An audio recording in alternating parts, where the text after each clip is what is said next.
Well, I promised you guys another season of the 0 to KSM challenge, but to be completely honest, last season I think it was a little too easy, so we went all the way to Keystone Hero. This time, I want to take it even further and see if we can make it all the way to 3000 Raider.io score on a role I've never played at a high level. That's right. This is the 0 to 3k IO challenge on a protection paladin. For those of you that are new here or need a refresher on the rules of this challenge, I am going to be trying to reach 3000 Raider.io score with only pugs. So here are the rules that I'm going to follow. I have to take a very low item level character who hasn't gotten any gear yet this season. I can rarely, if ever, use professions. I can't play with any friends, guildies, or subscribers, although people I meet during this challenge I can add to play with later. And during the last challenge, I had to start with 0 gold and only use gold that I made on that character. But for a change, I am going to allow myself to use gold for my main as long as it isn't over the top. This is pretty much only going to be used for enchants, gems, consumables, to make crafted gear, and embellishments. I think that this is a fair change as most people will have enough gold if it's for their main character. Finally, to not influence anyone that would not usually add me to their group, I'm going to be unlinking this character from my main, which will basically make it seem like I don't have AOTC or a high Radar.io score on another character. The point of this challenge is to hopefully give players that say that things like this are impossible to pug in terms of higher level keys a better perspective on what is possible if you put in the time and are a good enough player.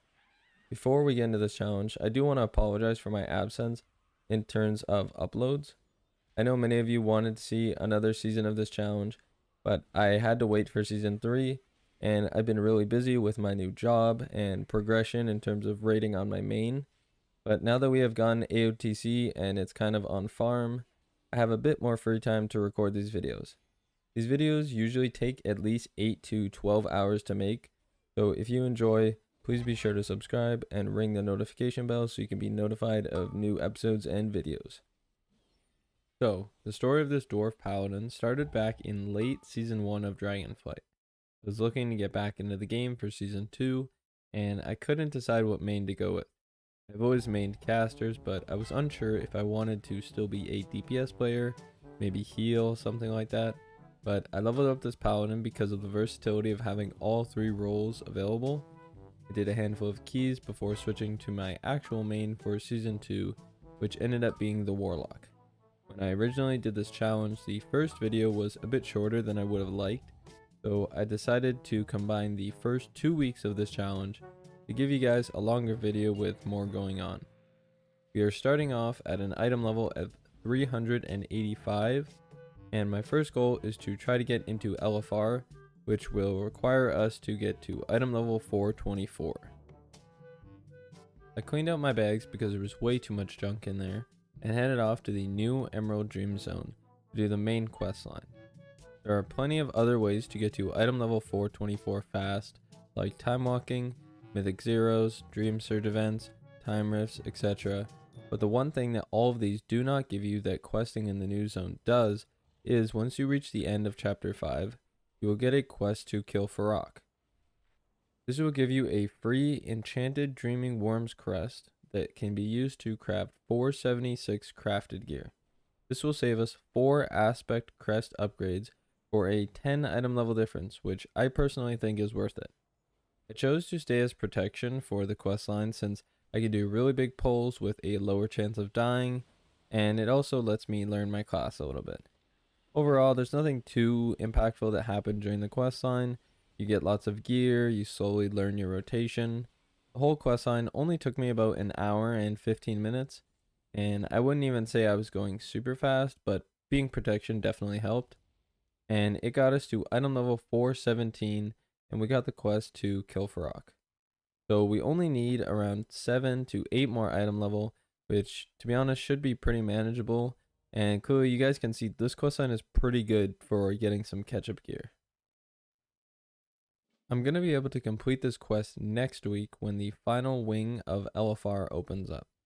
I want to get my weekly chances for gear done before the reset, so I did the rep quest for the Dream Wardens with one of the rep tokens that I got from the quest line. I got a pair of boots, and then I went over to the world boss and also got a necklace.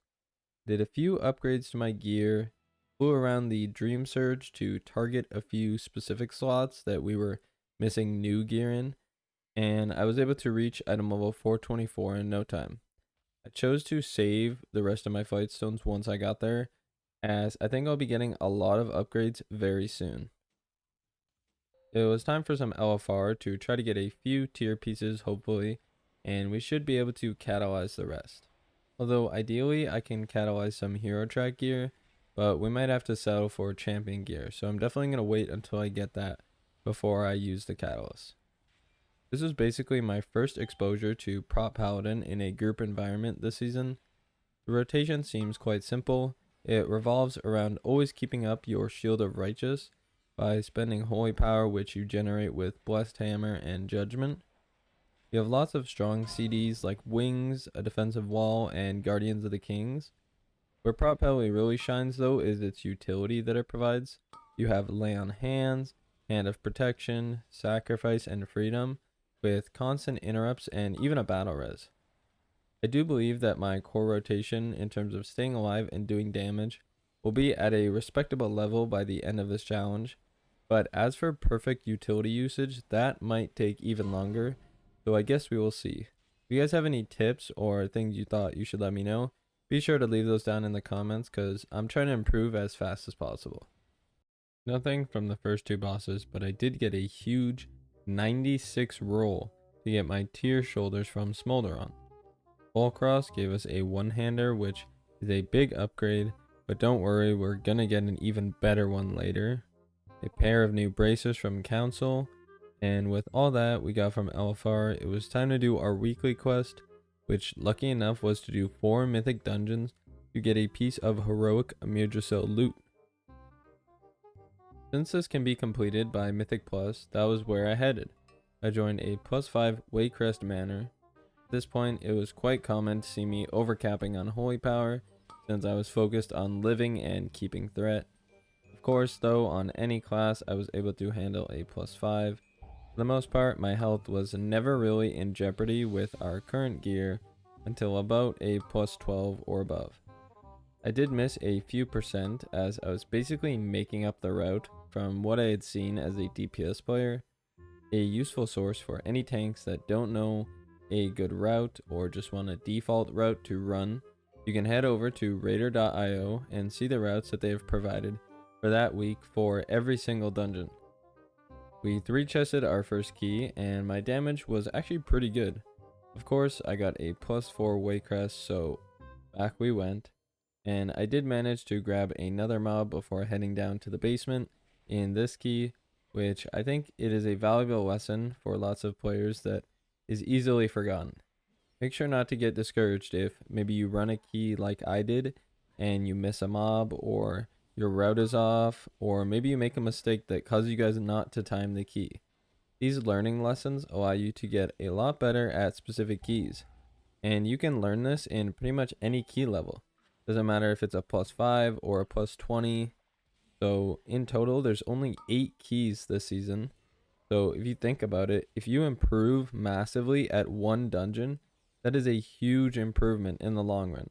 So make sure to try to learn everything you can from every failed or every timed key. Anyways, this time I did get loot, which was a cloak and another 3 chests. My first bad key as a tank was a +7 Atal'Dazar. It was going pretty well for the most part, besides a few deaths, until the third boss. This was a tyrannical week, and I was too focused on killing the ad that spawns. My Shield of Righteous buff falls off here for just a second, and I died with plenty of cooldowns that I could have used. I did not really expect this boss to hit that hard, but at least we know that for next time. The last boss was very close with 2 deaths during the fight, but we got it done and got a 2 chest, giving us a +9 Everbloom. This dungeon can be quite hard this week, mainly because of the second and third boss being very rough on Tyrannical week, especially as you get into higher keys. The Warlock in our group was pretty geared, so most packs didn't live very long. In these first few dungeons, our healers have definitely been pretty reactive instead of proactive. So you'll definitely notice when you're waiting for a heal that it's taking a bit longer than you would hope for. But overall, I think this is pretty expected in low keys. So if you are a tank, I would try to say that for the most part, you sometimes have to depend on yourself. Because I would say a majority of the time when I was getting low, I had to heal myself. But this will surely improve as we get into better groups and higher keys. I finished up our last key for the week and got a helmet. It was time to hand in our weekly quest. The items we are hoping for is one of the raid trinkets like Fyarrak's Raging Heart, or maybe even a shield. And luckily enough, we did get a heroic shield from Gnarlroot, so I can't complain. And this is where I ended off my first week in the 0 to 3000 Raider.io score challenge. Like I said earlier in the video, we are going to be combining week 1 and week 2 for this video. So it is time for us to open up our vault and see what we get. All right, it's time for our vault. So I think that I am going to open this in Retribution, and there's a few reasons for that. We got a good shield and an okay weapon.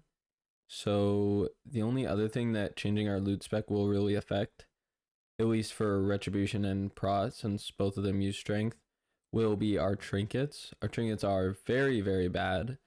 But a lot of the good trinkets that we can get are actually only going to be obtainable from Retribution. So for example, Brand from Smolderon, Augury from Fyarrak. As you can see, if I go to Protection, I can't actually get it. So I am hoping to get that from Retribution. And then even in the dungeons, if we go to Atal'Dazar, then Retribution has a chance to give us the trinket from here. So I think that is the best option. Let's pray for a trinket.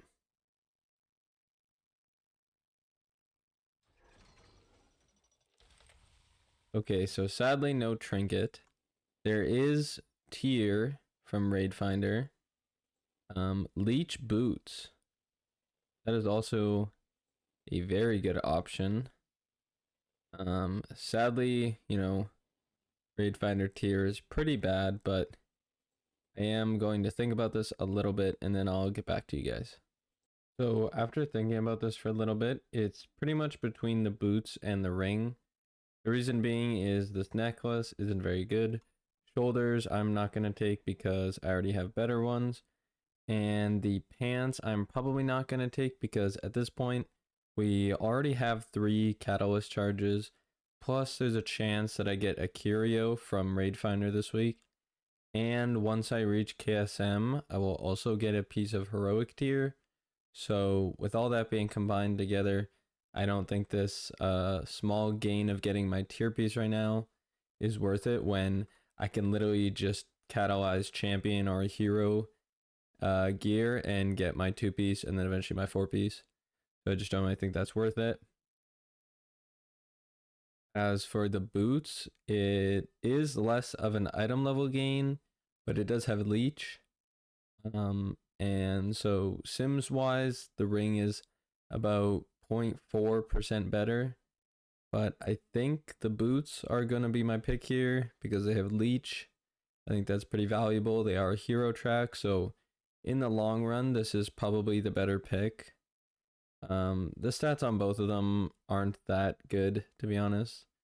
But I think it's worth it that it's on the hero track. I know that this is a bigger upgrade immediately.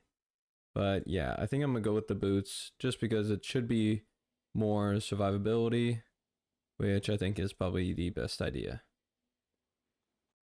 And as for our key, we got a +9 Blackrock hold, which is a pretty easy key this season, so that should be not too bad.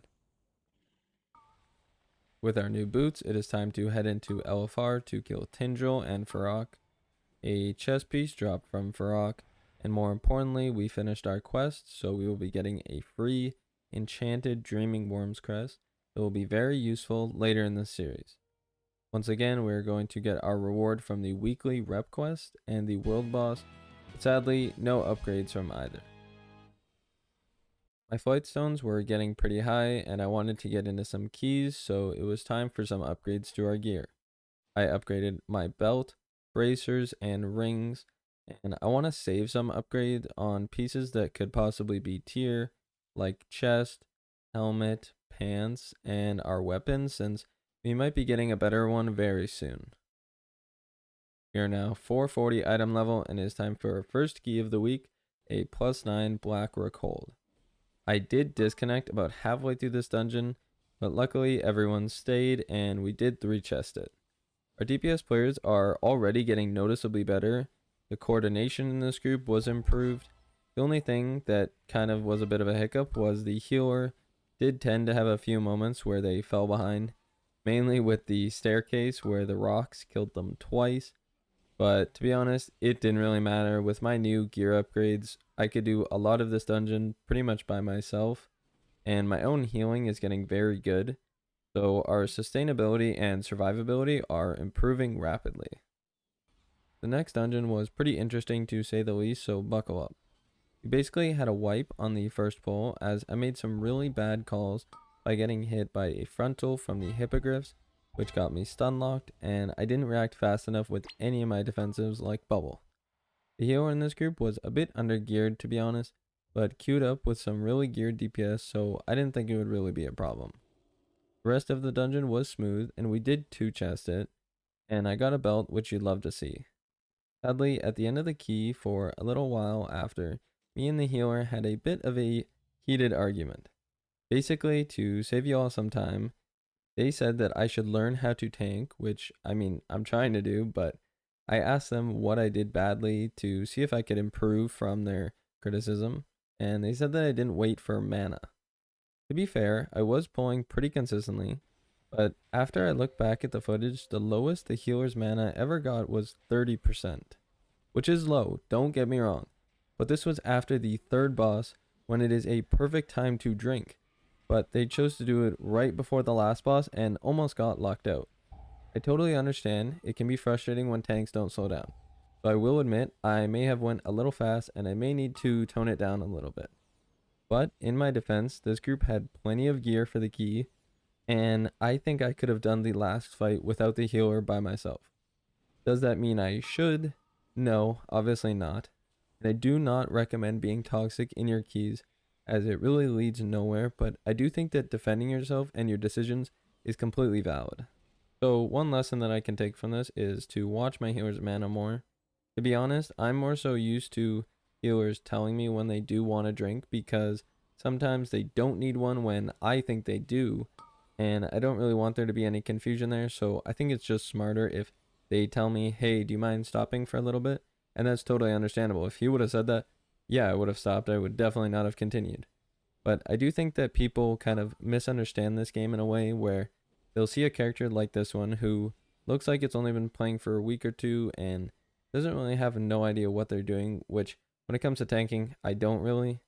But I think I do have substantial knowledge so far this season, and I do have some credentials when it comes to rating and Mythic Plus. So I do think that people need to understand, just because a character may not have some insane gear, the knowledge from experience that players often have is a lot of the time more important, so it's a lot deeper than it may seem. Anyways, while I do regret that argument that I had with that player, there's not really much I can do other than try to learn something and move on from the situation. But next up, we have a +14 rise.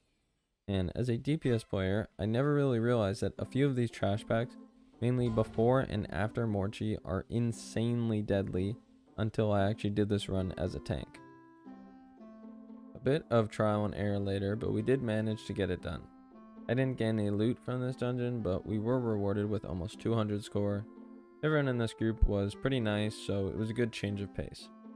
I took a break from keys to try my luck in normal Amirdrassil.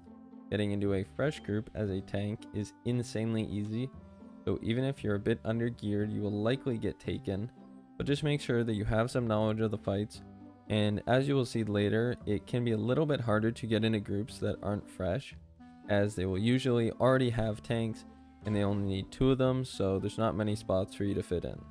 Surprisingly, the first 4 bosses didn't provide us with any loot, but once we got to council, we did get a tank trinket which nobody else rolled on, so I did get it for a 55 item level upgrade. Next up was Naimu, and we got a new pair of gloves.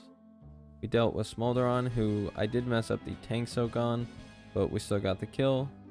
Bindril took a few pulls with a new group, but provided us with no loot. So I spent some time trying to get into a Fyarrak group, but it did prove difficult.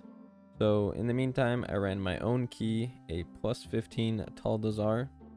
Dungeon actually provides a lot of good loot for us, a great shield, the Murozond DPS trinket, and a cloak with good stats. Sadly, we didn't get any of those, but we did get a ring. This was the first dungeon I actually used a Raider.io route for. It actually felt really safe, efficient, so I think I am going to try my best to do that in the future. A handful of wipes on Fyarrak later before I felt like I was getting a grasp on how to do this fight as a tank. I had to help some of the players with strategies, mainly for the seeds, since we weren't in a voice call, so coordinating the use of them was proving difficult. I would say overall in this raid, you don't really need any raid leading in normal pugs until Fyarrak. Luckily, we somehow managed to kill it with only 2 seed uses, and we survived the next one shot and actually got Golak, the final conflagration, to drop, which, if you don't know, is the best in slot for prot paladins and is an insanely good weapon. For me, when I simmed it, it actually sims higher from normal than a heroic level weapon from Mythic Plus. It was the only item we got, but I am more than happy with that. With all of our weekly goals done, it was time to do some upgrades so that we're ready for next week. A few upgrades to my new weapon, our cloak, tier shoulders, and belt. This leaves us at item level 454 and 963 Raider.io score. We started today's video at only 385 item level, so quite the improvement for one video.